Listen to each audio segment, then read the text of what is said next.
According to the Ministerial Audit Report by the Ministry of Energy and Mineral Development, Uganda Electricity Transmission Company Limited, whose mandate includes the purchase, transmission and sales of bulk power in electricity subsector, failed to meet its annual performance assessment obligations for the previous 2 years, despite operational challenges and requests that they were eventually presented and addressed by the ministry. So today we held the reports of 2 years, 2019, 2020, and 2020, 2021. In the meeting, we receive progress reports and requests from the board through the chair of the board. There are those that have been consequential requests whereby the board wants to respond to the changes in the law that we have done. We amended the 1999 Electricity Act, which removed the 100% shareholding that was placed in the Ministry of Finance, whereby the senior minister was a shareholder and the junior minister was also a shareholder. In the midst of the chaotic administration shake-up that saw a reorganization of the management of the government parastatals in response to claims of corruption and incompetence, the acting CEO of Uetcl, Michael Taremwakananura, highlighted gains in revenue growth for the past 2 years. For the last 2 years, highlights is that Uetcl has been a profit-making company for the last 2 years. We posted profits in the last 2 years. However, those profits were largely as a result of a favorable exchange gain.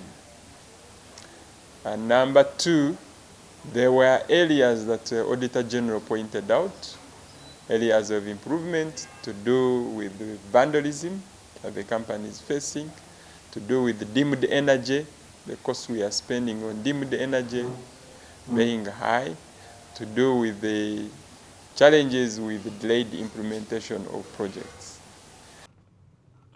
The Ugandan electrical subsector, like any other industries, has had to contend with requiring affiliate players to operate at a high level and contentious long-term concession agreements like Umeme's 20-year contract, which expires in 2025, and other significant difficulties like service delivery and employees delivery.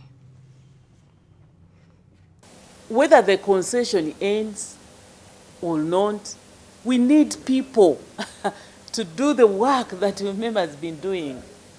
So the staff has to be rest assured that we will need their services. And the notification is just the normal thing to do.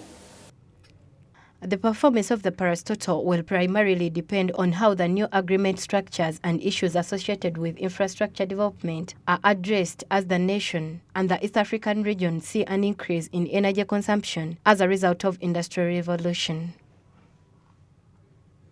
I thank the shareholders for entrusting the board with the responsibility for steering Uetcl towards the attainment of its objectives and, most importantly, those of the government. On behalf of Uetcl board and management, we would like to commit to Uetcl's shareholders that we will endeavor to run the company in accordance with the very best governance and accountability practices. Following the company's restructuring in August, developments under the new leadership and operational difficulties will be closely watched as the nation laments the rising cost of power in the face of rising demand.